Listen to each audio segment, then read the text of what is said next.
Okay? That leads us to spiritual wellness. Spiritual wellness is not just your faith. Doesn't matter if you're Christian, Jewish, Muslim, Buddhist.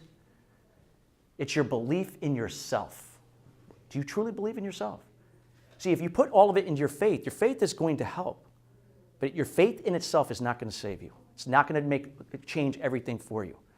But if you combine it with the belief in yourself, addressing the root cause to limited beliefs, and addressing those other 8 pillars of wellness, it's going to help you find that harmony with work and life.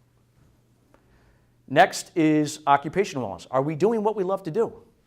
Roger, you know this is a dream of yours. You wouldn't have gone through this struggle and all this pain, but knowing that you believe in what you do, and it's starting to show evidence where it's going.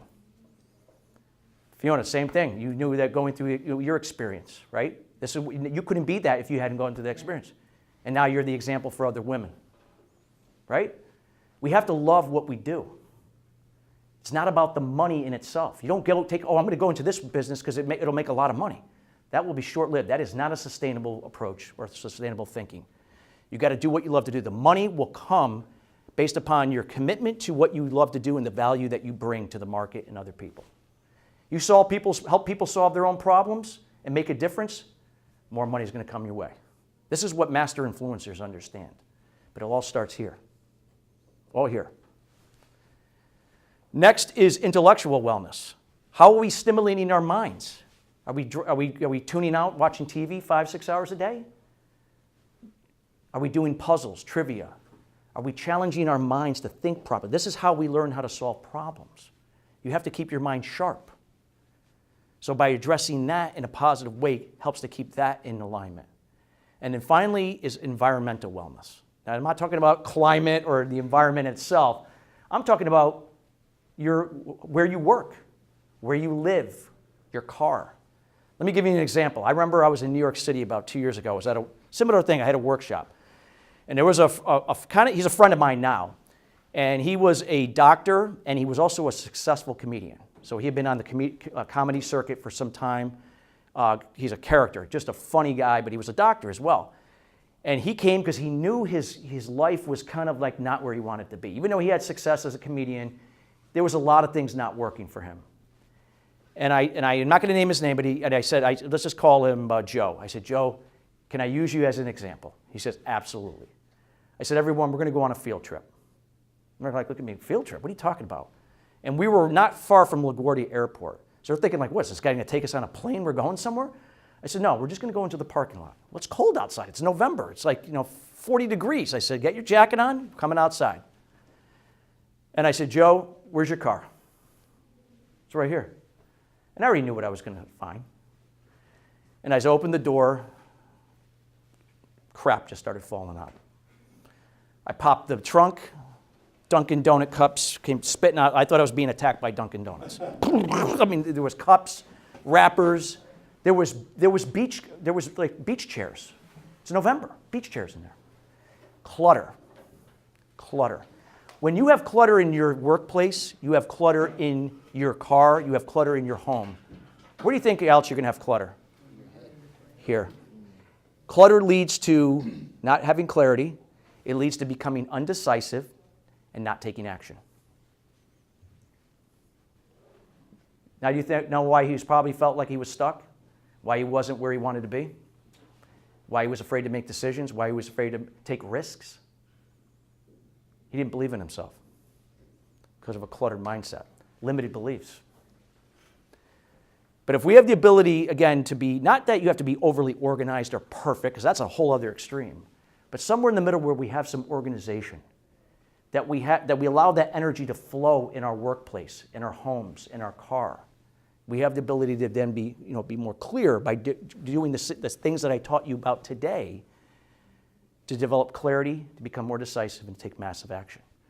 When you have the ability to take those 8 pillars of wellness and to strive to find excellence or harmony, again, never going to be here, but you're going to be able to achieve a proper level of harmony with work and life.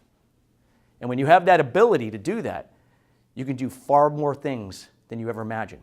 You ever see like the person out there that seems to be doing very well in their business, And yet they might be on the golf course 3-4 times a week. I'm like, how the hell do they do that? I'm working like a dog, and yet how do they do that?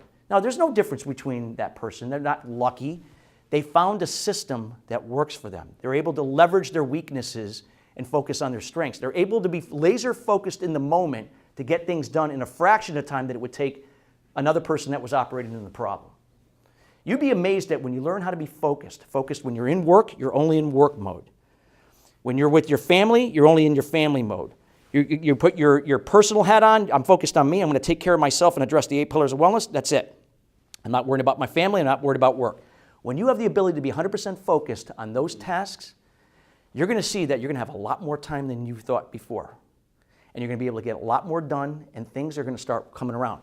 And when you do go through a setback, a challenge, you're not going to look at it as, oh my God, here it goes again, I'm falling apart and everything's imploding around me. You're going to see the blessings and opportunities disguised in it. And you're going to see by going through that and experiencing it, you're going to be more proactive to make necessary adjustments that it's going to propel you even farther ahead. I just had a client go through an experience like that when she started, she was not in a good place. Things were getting better, and then all of a sudden she hit that problem area, and the first reaction would be, oh, here we see, it's all falling apart. I knew it wouldn't work. But she stayed the course, trusted the process, and now she's at a place now where she never would have imagined 5 months ago. Never imagined. And this was a woman who had no social media presence. She was a speech and language pathologist. And in a short period of time, she's now known as the voice of elder care advocacy. She has been on numerous radio shows and podcasts and TV, and she was just offered her own TV show in Hartford called The Golden Years in a short period of time because we worked on this. We built her success foundation up here. We got her out of the problem into the solution. We focused on what she was really good at, what her message, what she wanted to be. She became the example of all that to influence her audience to come to her. And she got the exposure because now radio stations, TV, podcasts, they wanted her to be on the show. And this allowed her to connect better with her audience, to shine that example onto others, to bring people in that she could help. She can't solve their problems by herself, but can guide them to solve their own problems. That's the magic. When you are able to find harmony with your work and life and getting out of the problem into the solution, step by step, having a specific plan. We didn't talk about a plan. When you get into the solution, you can't just put together some goals and say, okay, yeah, that's what I'm going to do this year. You got to break it down. You got to know where you're going to be in 10 years, 20 years, and then break it down and be focused on what you got to do today. You got to break it down into year, quarter, month, week, and day. Remember I talked about I meditate and journal every day. I make my bed every day. That's something I know I'm going to do every day until the day I die. I can't walk anymore.